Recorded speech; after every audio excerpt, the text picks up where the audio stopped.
क्या बात है, बर्बाद करना चाहते हैं, नहीं होगा। जो उनकी आत्मा रोई, उस आत्मा का ये असर है जितना भी यहाँ पर खड़ा है। और अब इसको देख भी लेना कि ये जनसैलाब बन चुका है। जो राकेश डकैत साहब के 2 आंसू गिरे हैं ना, इन 2 आंसुओं की कीमत इस पूरी सरकार को चुकानी पड़ेगी आने वाले टाइम में। लिए उनको भेज करके सिख कौम को बदनाम कराने के लिए, हमसे अलग करने के लिए एक चाल चली थी इन्होंने, जो देश की जनता ने सार्वजनिक कर दिया।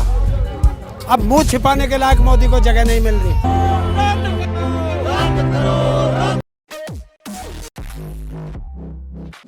नमस्कार, आप देख रहे हैं समाचार इंडिया और आपके साथ मैं हूं फौजिया फिरोज मलिक। 19 नवंबर 2021 आज वो दिन है कि सरकार ने तीनों कृषि कानून वापस लेने की घोषणा कर दी है। और कहीं ना कहीं ये कहना गलत नहीं होगा कि सरकार ने किसानों के आगे घुटने टेक दिए हैं। अगले साल 5 राज्यों यानी कि यूपी, उत्तराखंड, पंजाब, गोवा और मणिपुर में चुनाव से ठीक पहले प्रधानमंत्री नरेंद्र मोदी ने तीनों कृषि कानून वापस लेने का ऐलान करके पूरी देश की राजनीति की धारा मोड़ दी है।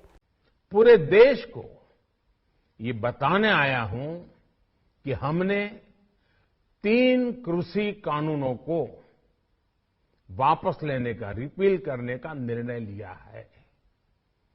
इस महीने के अंत में शुरू होने जा रहे संसद सत्र में, इसी महीने में हम तीनों कृषि कानूनों को रिपील करने की संवैधानिक प्रक्रिया को पूरा कर देंगे। साथियों, मैं आज अपने सभी आंदोलनरत किसान साथियों से आग्रह कर रहा हूं, आज गुरु पर्व का पवित्र दिन है। अब आप अपने अपने घर लौटे, अपने खेत में लौटे, अपने परिवार के बीच लौटे। आइए एक नई शुरुआत करते हैं, नए सिरे से आगे बढ़ते हैं। इस ऐलान के बाद से ही किसान आंदोलन और फार्म लॉज और साथ साथ टिकैत सोशल मीडिया पर ट्रेंड पकड़ गए हैं। मोदी ने जैसे ही गुरु नानक देव जी की 552वीं जयंती पर यानी कि आज 19 नवंबर तीनों कृषि कानून वापस लेने का ऐलान किया, किसान आंदोलन और फार्म लॉज और टिकैत सोशल मीडिया पर ट्रेंड पकड़ गए।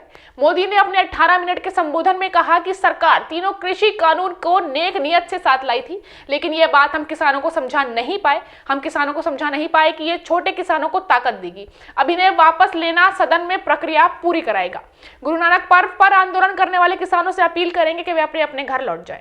मोदी के ऐलान से कुछ देर पहले किसान नेता राकेश टिकैत ने ट्वीट किया था। किसान नेता राकेश टिकैत ने ट्वीट किया था कि किसान बारूद के ढेर पर बैठे हैं, आंदोलन से ही जिंदा रहेंगे। ये जिम्मेदारी सबको निभानी होगी। जमीन से मोहभंग करना सरकार की साजिश है। जमीन कम हो रही है। किसान से जमीन बेचने और खरीदने का अधिकार भी ये लोग छीन लेंगे। जाति और मजहब को भूलकर किसानों को एक होना होगा। इस ट्वीट को राकेश टिकैत ने रीट्वीट किया था। बता दें कि चौधरी नरेश राकेश टिकैत भारतीय किसान संघ राष्ट्रीय अध्यक्ष। राकेश टिकैत ने कहा है कि आंदोलन तत्काल वापस नहीं होगा। उन्होंने कहा है कि हम उस दिन का इंतजार करेंगे जब कृषि कानून को संसद में रद्द किया जाएगा। राकेश टिकैत ने साथ ही ये भी साफ किया है कि सरकार न्यूनतम समर्थन मूल्य यानी कि एमएसपी के साथ साथ किसानों से संबंधित दूसरे मुद्दों पर भी बातचीत करे।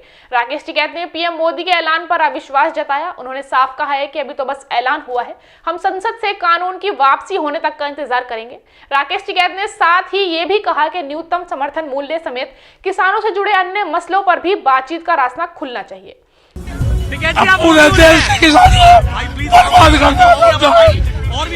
क्या बात है, किसानों को बर्बाद करना चाहते हैं, नहीं होगा। जो उनकी आत्मा रोई, उस आत्मा का ये असर है जितना भी यहाँ पर खड़ा है।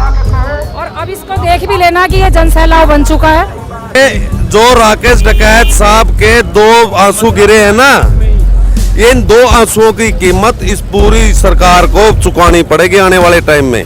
किसान आंदोलन को वापस लेना, वो भी इस वक्त जब इलेक्शन सर पर हो, अपने आप में ही काफी सारे सवाल खड़े कर रहा है। अब देखना यह है कि क्या वाकई में सरकार को यह महसूस हो गया है कि कृषि कानून किसानों के हित में ठीक नहीं, या फिर ये इलेक्शन से पहले का पब्लिसिटी स्टंट है। आपकी इस पर क्या राय है, हमें कमेंट सेक्शन में जरूर बताएं और देखते रहें समाचार इंडिया। नमस्कार।